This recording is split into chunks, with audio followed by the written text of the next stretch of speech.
Hey everyone, back in the bath, my little sanctuary.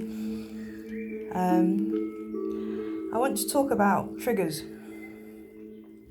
Now, they come in very many forms, good and bad. You can have happy triggers that give you a happy feeling, whatever makes you happy. And then you get the bad ones, which trigger sadness, anger, fear, frustration, all sorts of negative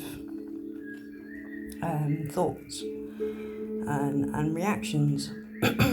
Now, when it comes to toxic relationships, whether it be family, friends, partners, work relationships, the toxic people will use that as a form of control. For instance, I had a boyfriend back when I was first diagnosed with my mental illnesses. Now, I didn't really understand about triggers back then, and I do understand about them now, very much so. Now, he used to see me getting better.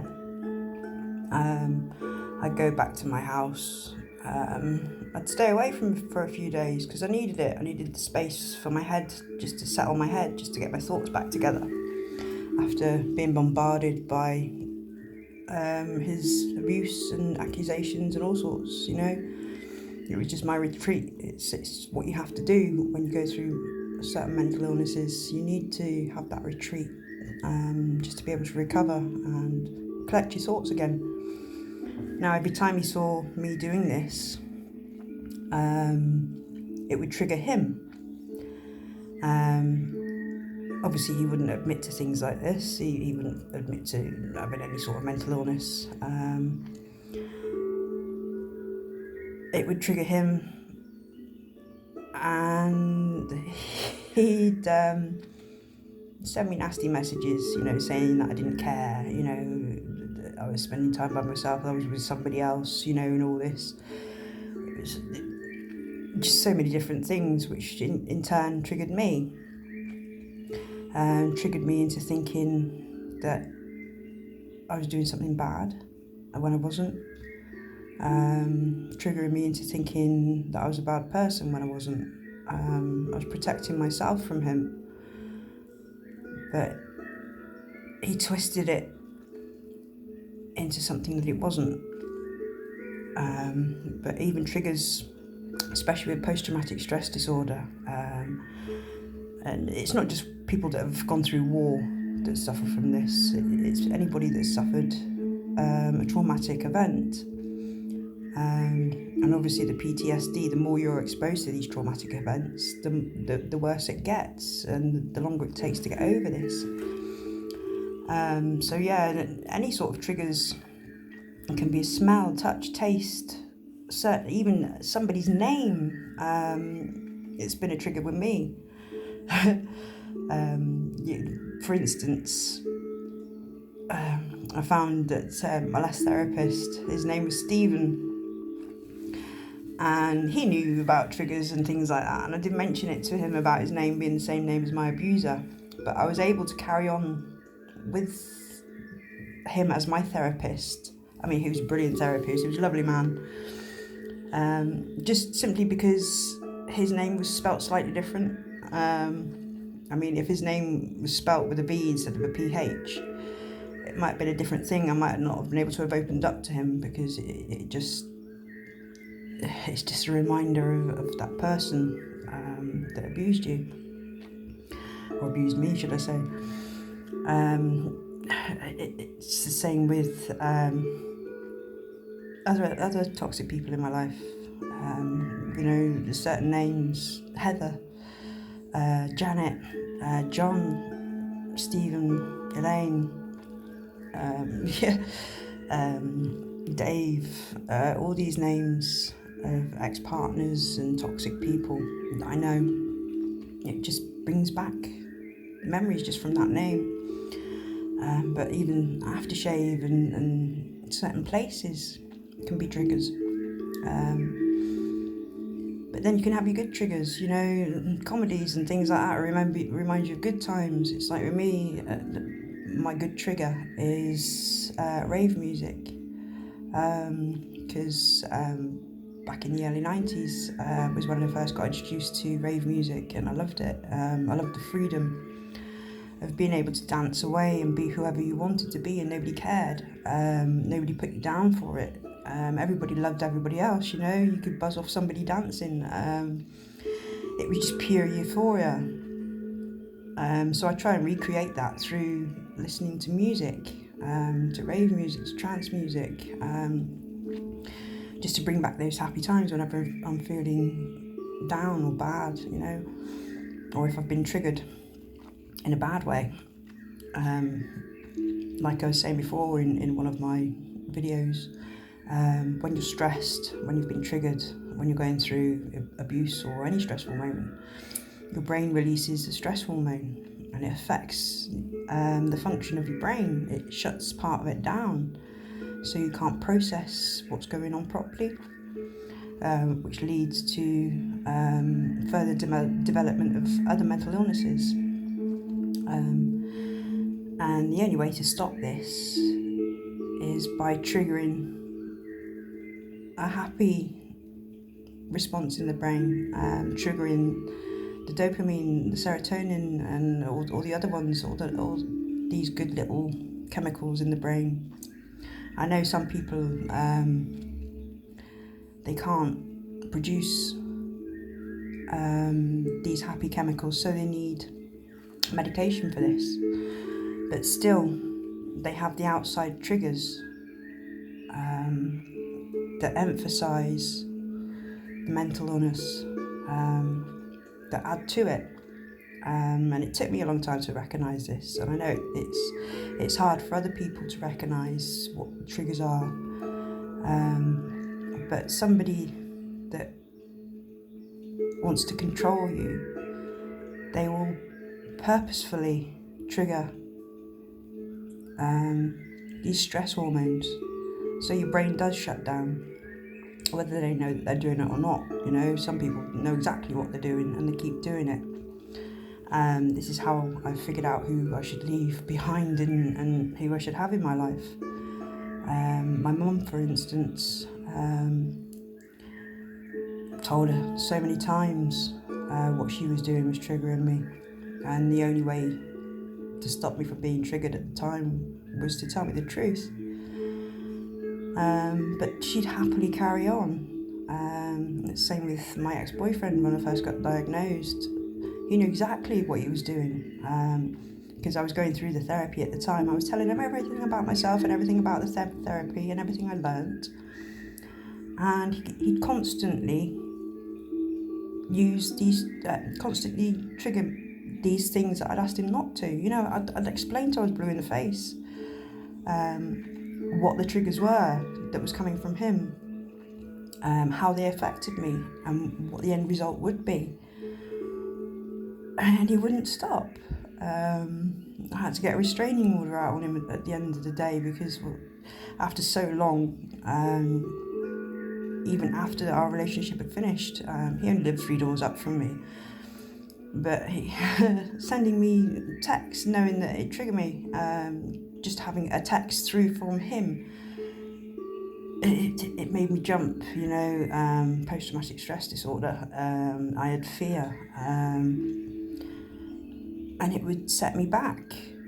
All the progress that I'd made in however long time I was away from him and not actually spoken to him or anything, it would trigger me back into a state of where I was before, and then I had to go through all that again until I finally learned what the triggers were doing to me, and until I learned to stay away from these people. I mean, I've had to go to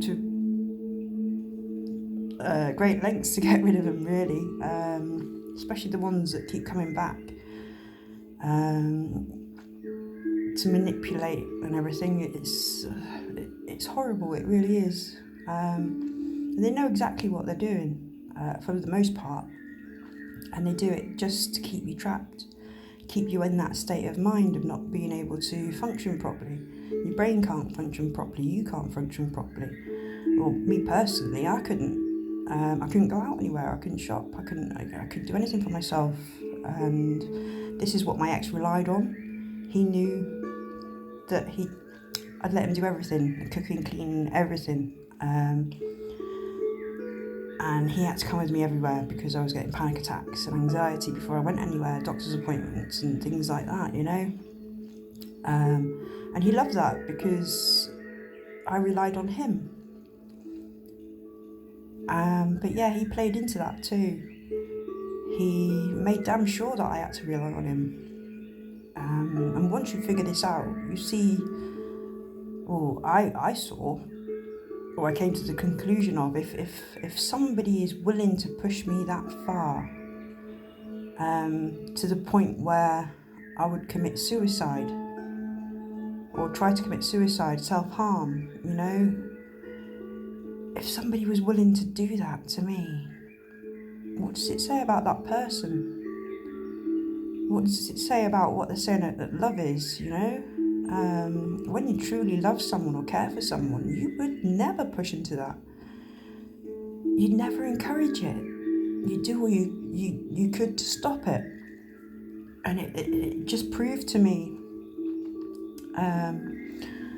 certain people just aren't capable of love, or their version of love is very screwed up.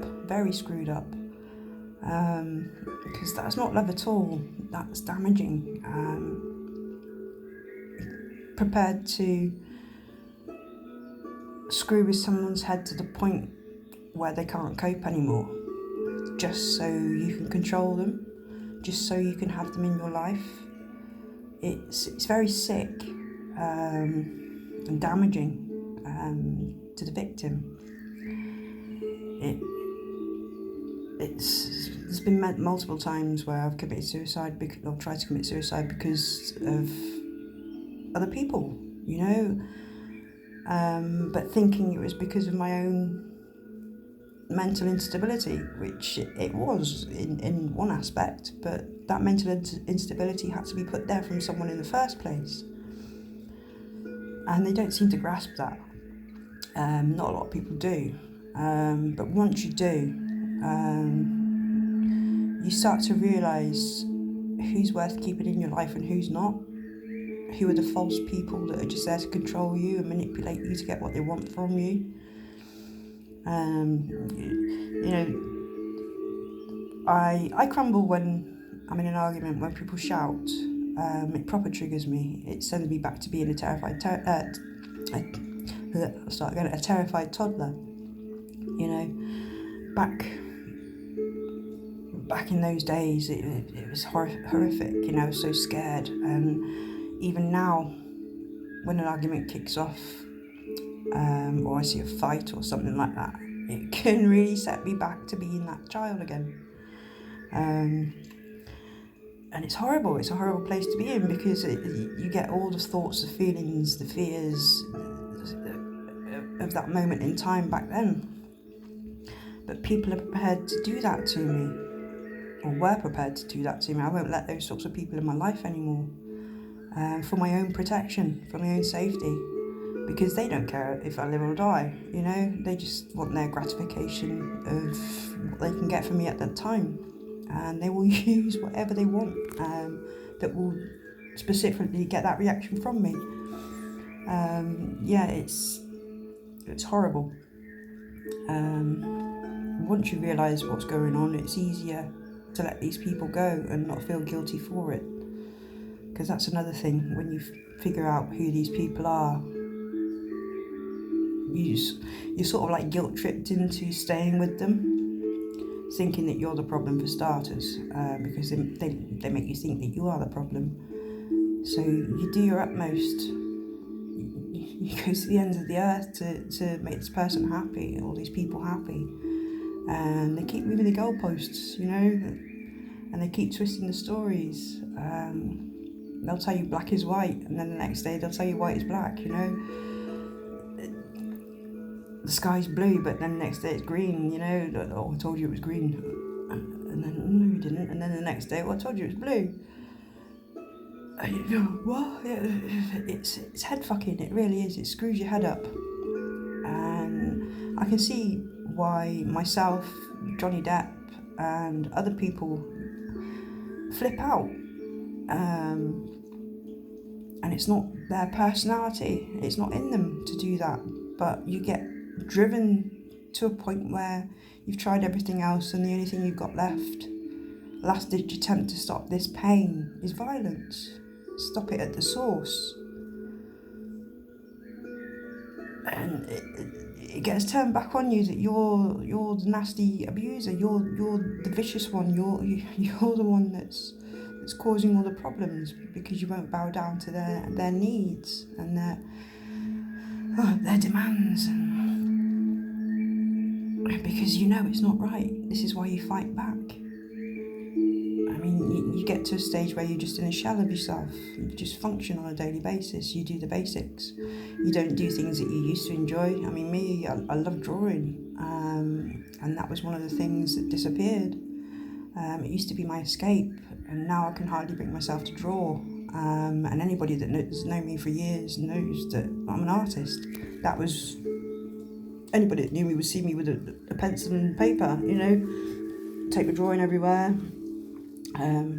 be sat drawing either on paper or on the computer, doing pictures and that for other people, for myself. And it's a very rare thing that I do now. I'm hoping to get back into it, obviously. I mean, you've seen my bathroom with all the pictures on it, you know, that took me a long time to do. But yeah, I used to be every single day drawing. I'm an artist, that's what I do, that was my escape. And then that got taken away from me too. Just something I couldn't do. I couldn't go outside. I so many things I couldn't do anymore. And I just had to figure it out. Why couldn't I do these things anymore? But in the progression of the abuse over the years, my mental illnesses got worse and worse, which is bound to, you know. It's like if you got a cut on your leg and you keep picking it, it's going to get worse and worse and worse and get infected, and before you know it, you're getting the leg taken off, you know. It's, yeah, after a good few years of picking the infection and letting it fester, it's gonna rot and die. Basically, like the brain, if you keep abusing it, it's gonna eventually want to give up. Now, with the suicide, I've thought about this quite a lot over the years. I even spoke to my therapist about it, and he was quite taken aback by it. I think it's like suicide's a last-ditch attempt of your brain trying to stop the pain, and you've got these responses that are built in, just human nature: fight, flight, or play dead. Tried to run, tried to fight, tried to play dead. None of them worked. So what's the last thing left to do to stop the pain? It's either take that person out or take yourself out. Now, because I'm not a violent person, I don't like causing other people pain, I took it out on myself. But when that didn't work, I even told this to my therapist, because I got worried about it actually. I started getting violent thoughts about harming the person that was harming me. And it was quite freaky, that just getting visions of taking a baseball bat to somebody's knees, just so they could feel what I was going through, just so they could feel the pain, also to show them how much that pain that they was causing me and to stop. But obviously I'm not a violent person, and I don't want to do that to anybody or anything. It's not who I am, and they still didn't get it, you know. It's it just goes to show how much a toxic person will push somebody to get what they want. And the more people know about this and learn, and recognise the toxic behaviour, the more it's going to stop. I mean, even in society, you get pushed to your limits. You lose your job, you lose your house. You're scraping to feed yourself, you know. Society pushes you to that level. People go out and beg, borrow and steal, you know, because they have to survive. And that's what society makes us do. And at the end of the day, when that's not working, you get either violent towards other people or you take your own life. And it's horrible. It's such a shame that people have to live through this. It really is horrible. Maybe one day this earth will change once people recognise all the toxic tricks that society are playing, even in just their own environments, in their families, relationships, workplaces, friends, you know. Because it's funny, once you expose these and you know these toxic people are there and you tell them that you know what they're doing and that they can't manipulate you anymore, they tend to fall away. They might come back now and again just to try you, just to make sure that, you know, see what they can get from you. But yeah, no, there's been a lot of people that have fallen away from my life because they can't control me anymore, and they go and find somebody else to control instead. It's like my mum. Apparently she's got another daughter. She's only had one child, me. But yes, she refers to her friend as her daughter. This is what toxic people do. They pretend to put you in that family role. Oh yes, I love you as much as I love my daughter. If this woman knew exactly how much my mum loved me, she would run for the hills. She really would. She really would. It's a shame. It's a shame. But she's another vulnerable person, I've heard. Trying to get her kids back from court. You know, had them taken away, and she's fighting to get them back. You know, obviously been in some sort of toxic relationship. I don't know her. It's only what I've heard through the grapevine. But my mum's not there to help. She's just there to have people take care of her, do things for her, give her things, because that's how she's got by. She's ripped people off. She's taken and never given back. But if you're used to this abuse, you don't know that it's abuse. And it's a shame, it really is. So many people are stuck in an abusive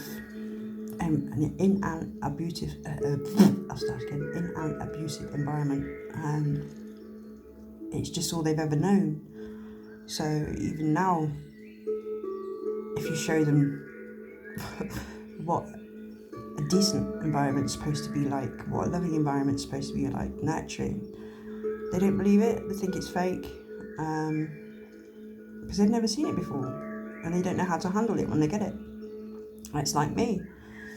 When I was going through cancer treatment, there was a very, very kind friend of mine that donated some money to me, which I used for food, and because I was going to be in bed a lot, obviously with the cancer treatment, I bought some new bedding and that, you know, to make me feel happy in the situation that I was in. You know, it was very, very kind of him to do that for me. It was brilliant, but I didn't know how to accept that. It was because I've had gifts and money used as a manipulation tool. I didn't know, even though he said he didn't want nothing back, you know, and I know he wanted nothing back. He's a beautiful soul.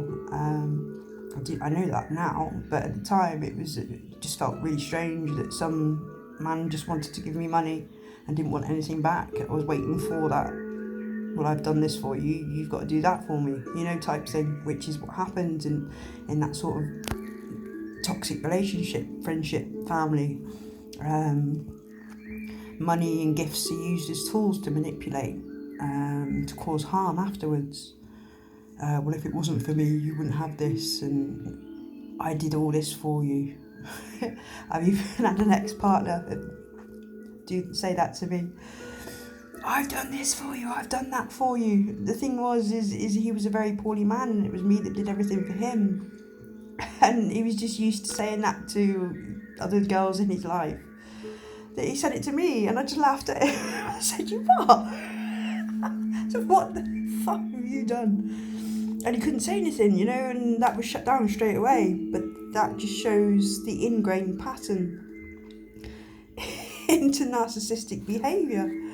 It's funny when it comes out and you can see what it is. It makes me laugh, it really does. But yeah, so I just wanted to share that with you. So I'm just still thinking about him saying all that, and just laughing back at him. It was funny. But yeah, that's all I do with toxic people now. Is laugh at the patterns, because you have to. I've spent years being depressed and wanted to kill myself over these patterns. So to watch them and predict them, it's validating. It's funny. I just think it's funny. But thank you everybody. I hope this is helpful.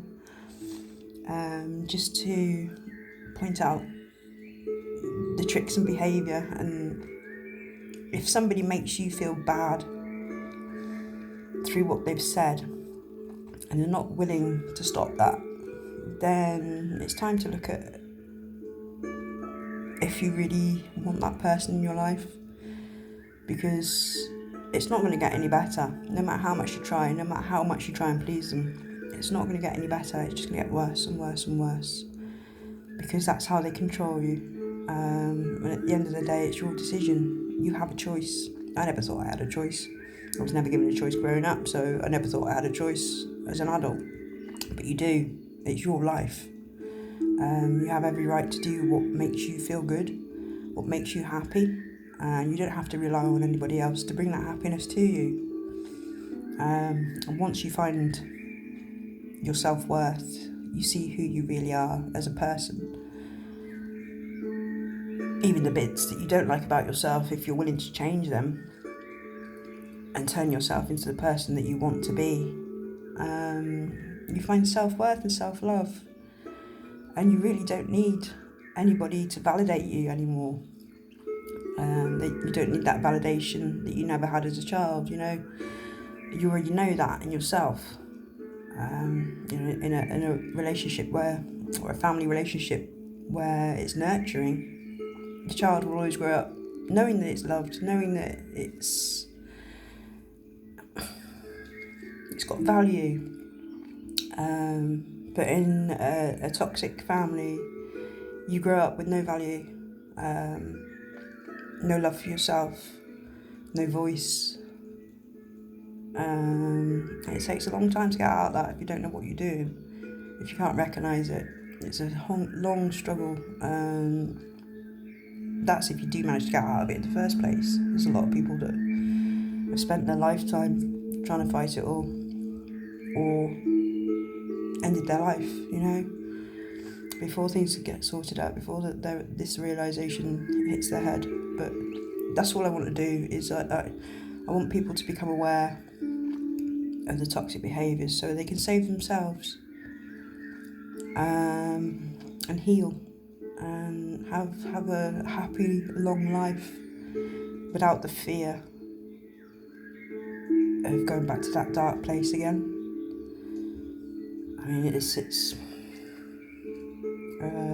like I say, I think it was 2019 was the last time I tried to commit suicide. I've had plenty of triggers since then, but they've not affected me as bad. They've still affected me. I've stayed away from people for months. I've even had the police come to the door because nobody's heard from me for 3 months, and it was an ex-boyfriend, another form of control really. Everybody else knew that was fine, but he sent the police round, knowing that I was scared of the police anyway in the first place. Because he thought that I'd top myself, but no, I do give a subtle sort of cries for help when I do something like that, you know. If anybody knows me, and just for future reference, not that it's going to happen, if ever I post Pink Floyd, Goodbye Cruel World, I can't remember, I don't know if that's the name of it, it's off the Wall album, yeah, that's my go-to, I'm going to top myself song, so, and that would be my cry for help, so, yeah, but yeah, touch wood and thank God. It's not happened since 2019. That was my last attempt. But yeah, I won't let anybody trigger me that far anymore. And once you do recognise these triggers, what sends you off your sends you off your head, you know, once you recognise people are doing this to you, it's easy just to walk away because you know that they don't care. Anybody that's willing to do that to you really does not care about you. It's hard to take in. It's hard to accept that somebody that you love so much and you think loves you could do that to you. But once you realise what everything is, the reality of things, it really is easy to walk away and not feel guilty. Not bend to their guilt trips or their advances or whatever tactics they've got to try and get you back in their life, you know, slander,